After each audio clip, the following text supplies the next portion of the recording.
Jasmine Shah, संविधान के ऊपर तो नहीं है भाई, आप कार्रवाई हो रही है, कोर्ट ने कहा है 338 करोड़ रुपए का घोटाला हुआ, भूमिका संदिग्ध है मनीष सिसोदिया की, तकलीफ क्यों है भाई? तकलीफ कोई नहीं है गरिमा जी, लेकिन देश के सामने पर्दाफाश होना भी बहुत जरूरी है। हम अक्सर देखते आते हैं कि जब भी लोकसभा चुनाव पास में आते हैं तो पहले जो देश का इतिहास रहा है कि सरकारें अपना काम करना तेज करती हैं, नए प्रोजेक्ट्स लॉन्च होते हैं, बेरोजगारी के ऊपर कोई कदम लिया जाता है, महंगाई कम करने के लिए कदम किया जाता है। लेकिन मोदी सरकार ने जो आज हथकंडे अपना दिए, आज वो पूरा देश देख रहा है। जैसे लोकसभा चुनाव पास में आ रहा है, हर महीने आप देखेंगे बड़े बड़े ऑपोजिशन के नेता को जेल में डालो।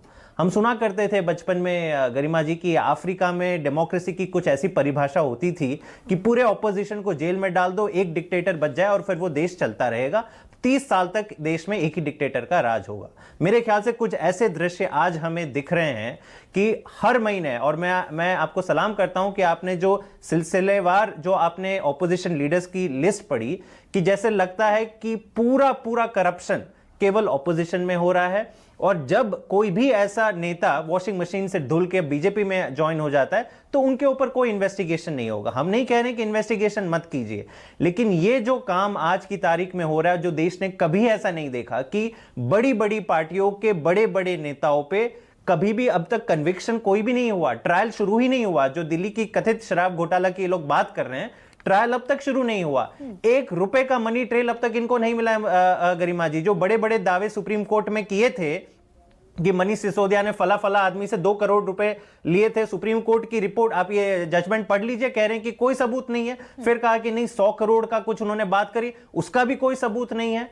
तो मिलजुल कर साफ है कि इनके पास जितने भी करप्ट नेता हैं सारे तो आज की तारीख में बीजेपी में जुड़ गए। नारायण राणे की बात कीजिए, 2016 से ईडी की नहीं अक्यूज बनाया था, उनसे पूछ लीजिए कि कितनी बार, चार्जशीट तो दूर की बात है, कितनी बार आपने उनको पूछताछ के लिए बुलाया। ईडी ने ही अक्यूज बनाया था ना। हेमंत बिश्वा शर्मा को तो 2010 से और 2015 से आप लोग ही अक्यूज कर रहे हैं, टारगेट कर रहे हैं, तो उनसे पूछताछ नहीं करेंगे आप, लेकिन ऑपोजिशन लीडर को आप सीधा जेल डालेंगे। इस बात का क्या कोई जवाब है आम आदमी पार्टी के पास कि सुप्रीम कोर्ट ने कहा 338 करोड़ रुपए का लेन देन हुआ, सिसोदिया की भूमिका संदिग्ध है, शराब एक्साइज पॉलिसी जो तय हुई वो कैबिनेट में हुई, कैबिनेट के मुखिया मुख्यमंत्री अरविंद केजरीवाल हैं।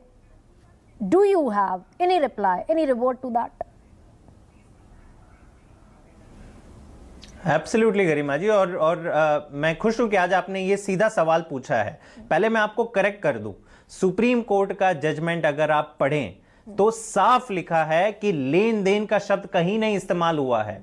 इन्होंने जो 338 करोड़ का जिक्र हुआ वो पहली बार हुआ, अब तक ईडी या सीबीआई ने भी इसका जिक्र नहीं किया। 338 करोड़ वो राशि है गरिमा जी जो इस एक्साइज पॉलिसी के तहत जितने भी होलसेल डिस्ट्रीब्यूटर्स हैं वो उनके प्रॉफिट्स बने हैं इस पॉलिसी के दरमियान। किसी एक पार्टी के नहीं बने, जितने भी डिस्ट्रीब्यूटर्स थे उनके बने हैं। ये कहीं नहीं प्रूव हुआ है, ना जजमेंट में लिखा गया है, ना अब तक ईडी प्रूव कर पाई है कि इसमें से एक नया रुपया या पैसा आम आदमी पार्टी के पास आया है। और मैं आपको चैलेंज करता हूं, ये बीजेपी के प्रवक्ता को चैलेंज करता हूं कि जजमेंट का पैरा मुझे बता दीजिए जहां पे ये लिखा हो कि एक भी रुपया ट्रांसफर हुआ है आम आदमी पार्टी के पास। हमने ऑलरेडी इस पे अपनी राय रखी है कि हम रिस्पेक्टफुली सुप्रीम कोर्ट का सम्मान करते हैं, लेकिन जो उनका फाइनल डिसीजन है, जैस्मिन, नहीं, मैं खत्म करता हूं अपनी बात कि हम सुप्रीम कोर्ट के फाइनल डिसीजन से डिसएग्री करते हैं और हम इसको चैलेंज करेंगे।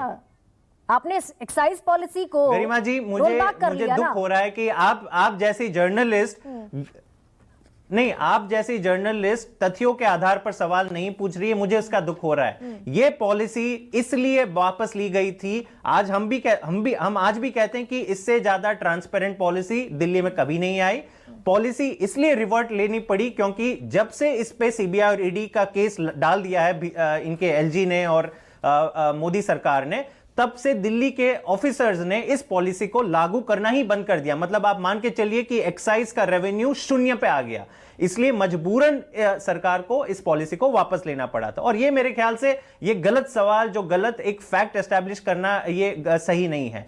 सवाल ये है कि इंडिया अलायंस से भाजपा क्यों इतनी डरी हुई है कि आज इस लेवल पे तुल गई है कि सारे विपक्षी नेता, आज हम पर ये आंच आई है, हम कह रहे हैं कि कल तेजस्वी यादव पे आएगी, परसों ममता बनर्जी पे आएगी, फिर स्टालिन पे आएगी। इनको पता है कि मोदी सरकार बुरी तरह से 2024 में हार रही है। हमने अभी सर्वे कराया दिल्ली का, इतना रोष है, इतना गुस्सा है, 7 सीट दिल्ली की हार रहे हैं। क्या करना चाहिए? मोदी सरकार को ये आइडिया आया कि चलिए अरविंद केजरीवाल को ही डाल दे।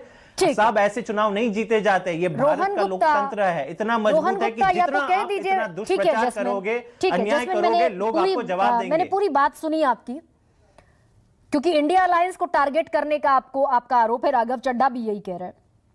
ऐसे में रोहन गुप्ता, या तो कह दीजिए भाई आप संविधान से ऊपर हैं, क्या राजस्थान में पेपर लीक घोटाला नहीं हुआ? क्या गोविंद सिंह डोटासरा उस समय शिक्षा मंत्री नहीं थे? क्या 18 दफा आपको पेपर रद्द नहीं करना पड़ा? क्या सचिन पायलट आप ही की सरकार के खिलाफ अनशन पर नहीं बैठे कि जांच कराओ? क्या शुरुआती गिरफ्तारियां जयपुर पुलिस ने, राजस्थान पुलिस ने नहीं की?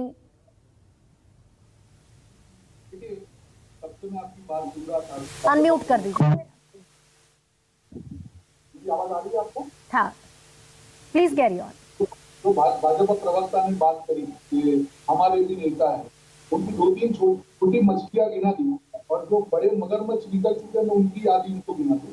16,500 करोड़ रेड्डी बंधु बेलारी में 2018 में सीआई का केस हुआ था, उसके बाद कुछ नहीं हुआ।